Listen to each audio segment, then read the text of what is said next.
Hello and welcome to Woolly Wednesday. If you're new here, my name is Becca and you're very welcome to the corner of my bijou home in West Wales, UK. If you're an old friend, welcome back. So in this video, I'm going to be shopping my fibre stash, and Andrew has asked for a pair of nice woolly socks to wear in his wellies. And as he is a man that fairly exclusively wears green and khaki, then I'm going to be looking for a pair of socks that are going to go really well with the type of colours that he likes to wear. So I thought in today's video I would talk about colour. So sometimes in our fibre stash maybe we haven't got enough of one colour or enough of one range of colours to create enough yarn for our projects. So what we can do is use the blending board, or hand cards, or a drum carder, or a hackle, depending on what you've got, to create a really fabulous colour combination that's going to work brilliantly for our project. Okay, so I'm just going to talk very quickly about colour theory. There have been many thousands of words written about colour theory, but if you follow just a few simple rules as you get started, you're going to sort of go from maybe making a Frankenbad, you know, just like every colour you can think of, which sometimes they can be a bit muddy and maybe they don't create quite the yarns we wanted to. And I have quite a stash of ugly yarn where I've done that. But if we just apply a little bit of colour theory, then we can get a really great yarn. I would suggest one tool, and you only need one tool, maybe two tools, and one of these. This is a colour wheel, and you can buy them in the art supply shops, you can buy them online. Really useful, particularly if you're not used to picking colours or working with colour. Really recommend that. Get one that has kind of the twiddly bits like this. And if you are new to working with colour, it's got some really nice simple things that'll help you choose some good combinations. So at the moment we've got red up here, and then this arrow tells you what its complementary colour is. So green and red. But one of the things you just have to bear in mind is if you use the pure colours, that can be really high contrast. So the trick, I think, is to use tints, tones and shades of these colours. And okay, I've got another little one here. So a tint, you add white. A tone, you add grey. A shade, you add black. And that totally changes the temperature and the way you feel about the colour. So it's a really good trick, and you can use a real range of colours. So say we want to use this sort of red and green complementary opposites, then what we could use is pinks and greens. It's still in that kind of, that it's still part of a red, but by adding white, so we've got a tint, we've got pink, we could also add some white to the green, and that would just shift the colour and it would shift our focus, and it wouldn't be quite such a stark contrast. And there you go. That is Japanese tin using pinks and greens rather than reds and greens. The other thing we've got on here is a split complementary. So we could use red, violet, red, orange and green.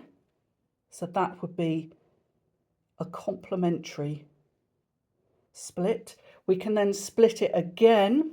It's a triad. So we've got orange, violet, green. That's a really lovely combination. And you will quite often see that in nature. So if you think about your garden, or if you go into a park, and this is another really good thing, with your phone, just go around and take photographs of the flowers that you like and just pick out some of those colours that you see in that picture. And 9 times out of 10, the dominant colour will be green, but it won't just be one green. It'll be a range of greens. And you can really easily incorporate that into your designs. The other thing you're going to need is something to blend on, blending board or hand card. I don't have a hackle, I don't have a drum carder. I'm going to be working on my blending board, but the theory applies wherever you're working. This theory is going to work. Now I am going to mention one book, and it is Colour in Spinning by Deb Menz, and it is now out of print and is hideously difficult to get hold of, unfortunately. I think I've started to see a few more publications that are about using colour in spinning. So if you've got a recommendation of a book that is maybe not out of print and not £80 to buy secondhand, then if you drop a comment below, then we can all have a look at it and hopefully find another resource that is not quite so expensive. Colour and design inspiration are literally all around us. So what I want you to do is still like an artist, in the words of Austin Kleon, and great book if you've not read it, and go and look for some inspiration. And there have been many, many thousands of pounds spent by big corporations to find great colour combinations. Now, I'm not suggesting that you infringe anybody's copyright and directly copy.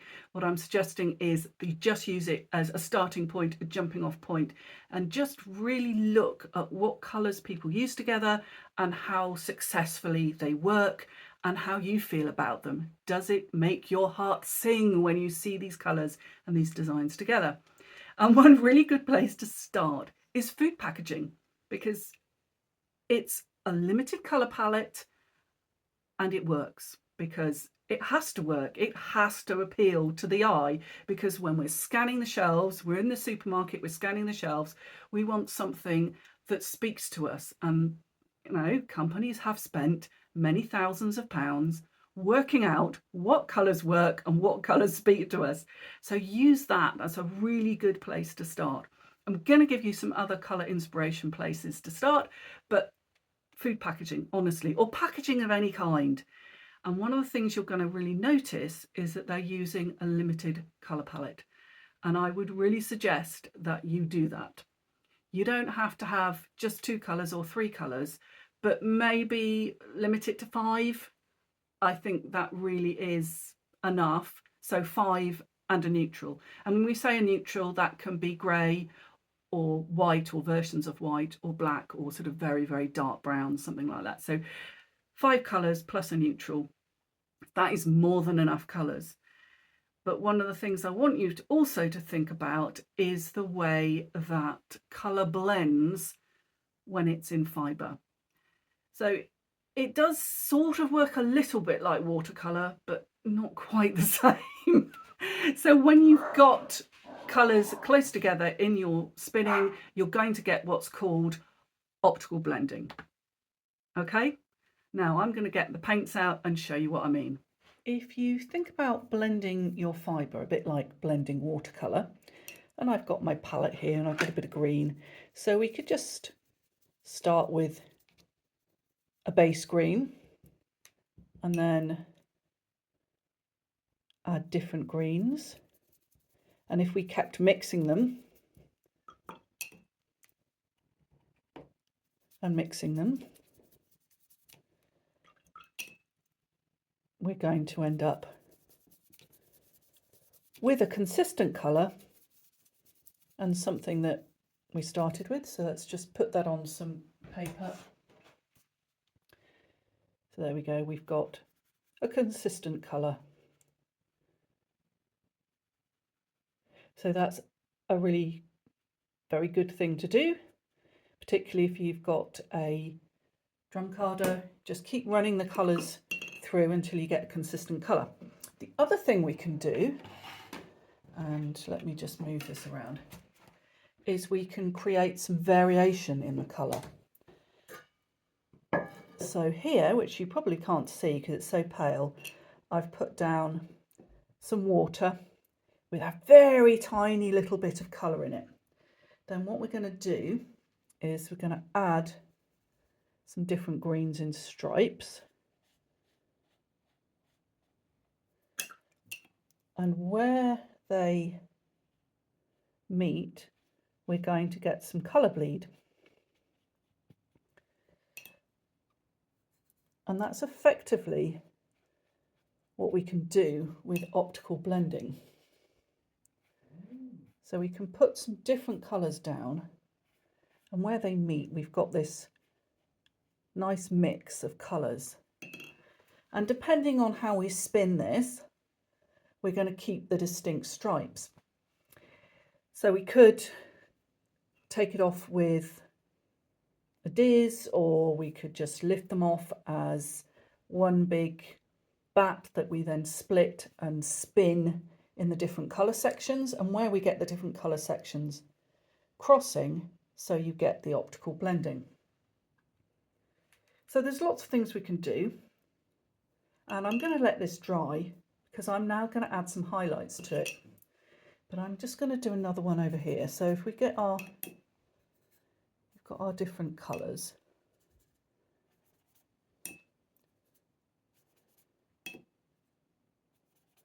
So there you go. So if we then pick a few contrasting or highlighting colours, we could drop those in. If we do it in a really thin layer, the trouble is we're going to get a bit of mud. And the more you sort of blend it, the more it's not quite the colours that you wanted, and it gets a bit muddy. So what we're going to try and do is keep some distinct stripes of colour, and as we spin them, they're going to stay in quite distinct stripes. So effectively we're going to get like a self-patterning sock, or that's the cunning plan. It doesn't always work, but you know, that's the cunning plan. So I'm going to let this dry, and I'll show you what I mean when it's dried. So this is now a lot drier. It's still a little bit damp, so we're going to get a little bit of bleeding, but that is what happens with fibre. So if we just sort of do a stripe of purple, you see we're going to get a bit of blending, but by having quite a bold stripe rather than a subtle kind of drift of colour, it really is a bright highlight. Now green, purple and yellow are a really good combination. But now that's very interesting, because I think if we put, because it's still wet, but if we didn't put enough of a stripe in, it would just kind of merge and become a different green, which is not necessarily a bad thing. So what we could do is we could put some blue in, she says, and the blue's not coming off. We could put some blue in and we would get another green. So if we put thin layers of blue and thin layers of yellow, we'd get more greens. So it is, I think, worth just having a little play around. If you've got paints, if you've got watercolour pencils, the kids' crayons, you know, kind of the grandkids' kind of felt tips, whatever, just have a little play around and just come up with some ideas of colours that you like together, things that work together. Now, yellow, and if we went sort of yellow and green, and then we put a little bit of red in, we're going to get a brown, which in a design is actually quite nice. So you can just use the fact that the fibre will blend to create lots of different colours. So you're going to have a really interesting, dynamic finished product, and your yarn is going to not be flat and just one colour. It's going to have lots of different colour shifts in it. And it's a really good thing to do, and it's a really good, fun way to play with your fibre stash. And maybe you haven't got like enough of one colour for a big project, but if you do some blending, suddenly you've got enough fibre to create lots of yarn for a really scrumptious project. But I'm going to give you a few really simple ways to get started, and then you can experiment. And I've just got a bit of colour inspiration here. So if you look at this very pretty Japanese tin, you can see that what they've done is they've used several different shades of green as the base colour, and then added a couple of highlight colours and a neutral. So the highlight is the pink and the gold, and the neutral is the white. And it's a really effective way of getting a coherent design. So if we look at this piece of fabric, what we've got is several shades of pink, then several shades of blue, and then just highlighted with a neutral. So the neutral can be black or white, in this case it's white, and then just some highlights of yellows and greens. So by using tones and tints of the same colour, we've got a really lovely cohesive design. I'm also going to get my design book out so you can, and I have to be a little bit careful about the number of pages I can share with you, because otherwise I will get a copyright strike. But I'm going to go for this anyway. This is the V&A source book of pattern and ornament, and I've got lots of things tagged in here. Let's see if we can get a good example. And you can see, right, okay, so this is a good example. This is tones and tints of greens with some bright highlight colours. I've realised I've got paint on my hands, and a neutral. So with that sort of in mind, I'm going to get the fibre stash out and just have a little look and see what we can come up with. Now, if you look at this design, quite often you hear people say red and green should never be seen without a colour in between, but actually it can be really effective in a design. And those splashes of yellow and red just really make the design sing. So when I'm thinking about my sock design, I want some splashes of colour in there that are going to absolutely make the design sing. Okay, let's get the blending board out.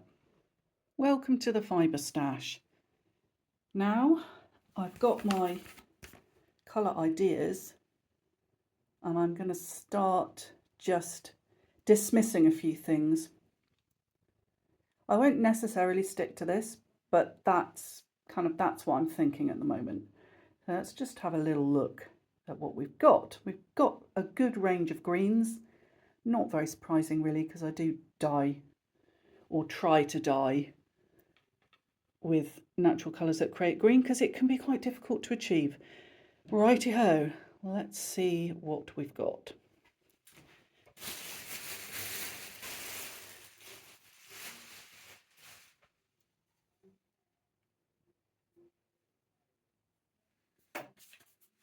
So we've got it's not a mauve, but it's a purple. That's quite good. That might be quite nice for some pops of colour.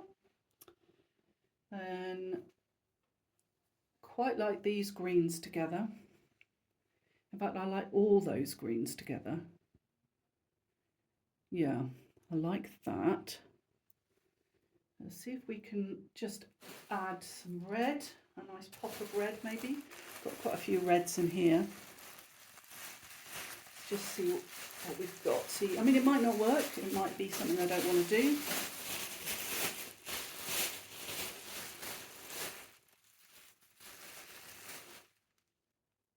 Wowza. Yeah, I think we'll add. Yeah, we'll add that. I like that.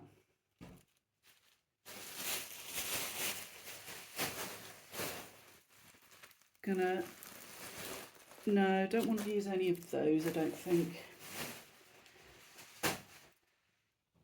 It is often quite good just to have a little bit of cream or off-white in a design.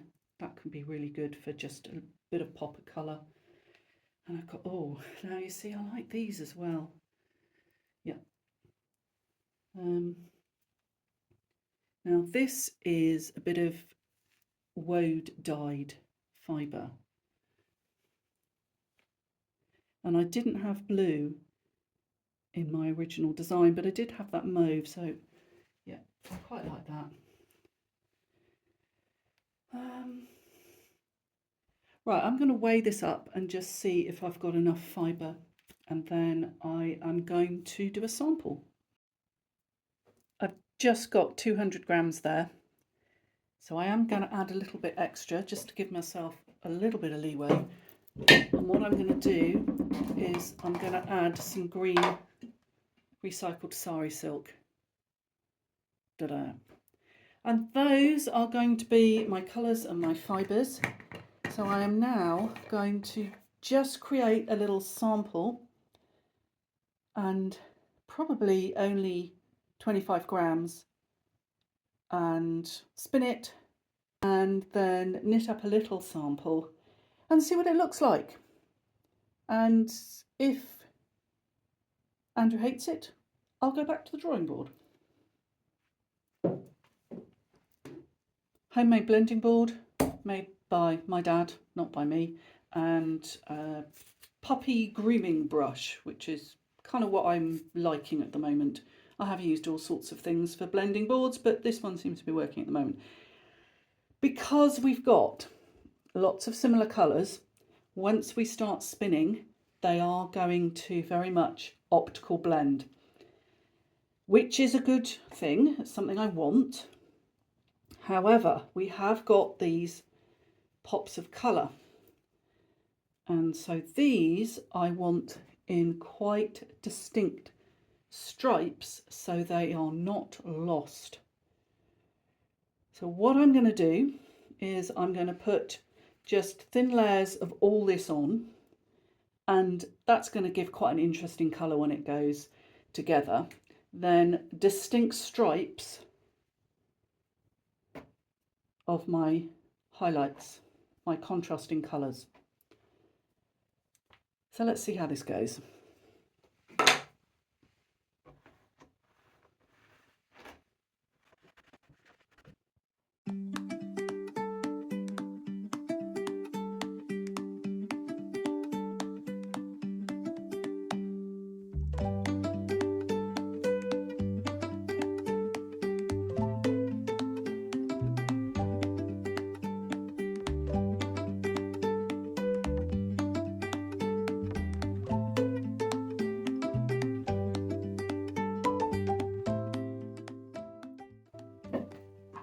Our base layer of green, some nice green pops with the recycled sari silk, and now I'm just putting in our contrasting stripes. So I don't want them to completely disappear, so I need to have them fairly small as the stripes. I mean, the dominant colour of this is going to be green, but every so often you are going to see little pops of contrast. Well, that's a theory anyway. Okay, the dog has just found a little bit of bark from the firewood and has decided that it would be a really good idea if she killed it.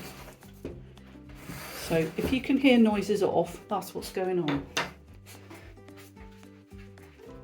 And where are we going to have these? Let's have the green next to, or the bright greens next to the purple.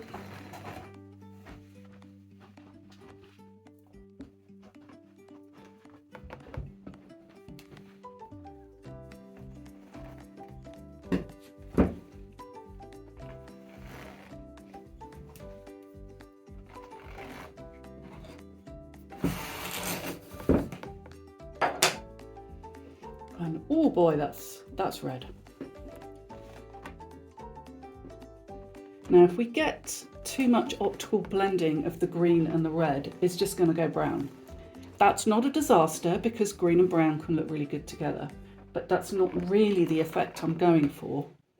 So I'm hoping that by putting it on like that, there is going to be enough of the fibres, the red fibres together, that it's going to be a contrast rather than a blend.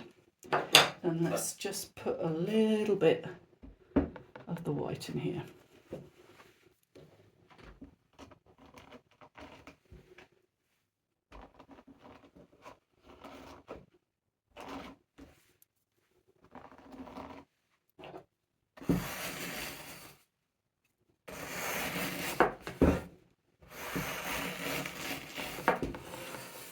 Okay, think we're ready to start pulling that off. Okay, so just had a bit of a fail, camera fail. I've pulled off 3. They're not really rolags, because rolags you make on carders, hand cards, but faux lags if you like. And they're pretty loose and not particularly, I mean that one's a little bit tight. I'm sampling for colour rather than for the spin. So this is going to be sock yarn. And I did have that in mind while I was spinning. So I was using a short forward draw and smoothing down the fibres, which is a worsted spin. Although the preparation was a woolen preparation, but you still get what some people call a semi-worsted yarn. Not really a saying, but okay, we'll go with it. And that's going to be good enough for me. So it was spinning beautifully, and I think you'll like the finished results. So here is our finished knitted up sample, and I haven't knitted it on sock needles, I've just knitted it in a straight, but I knitted it to the length that socks would be, so however, can't remember how many stitches it was, 72 maybe, I can't remember. Anyway, so you get the idea of what those colours are going to look like when they're in their correct distribution. Distribution, that's not a word. Distribution, just invented a word. Okay, so you can see that that red is really, really bright. And although I like it, Andrew's not keen. So I'm not going to include it in my yarn when I do my final kind of blending for the yarn. So there you go. And there's a little bit left over.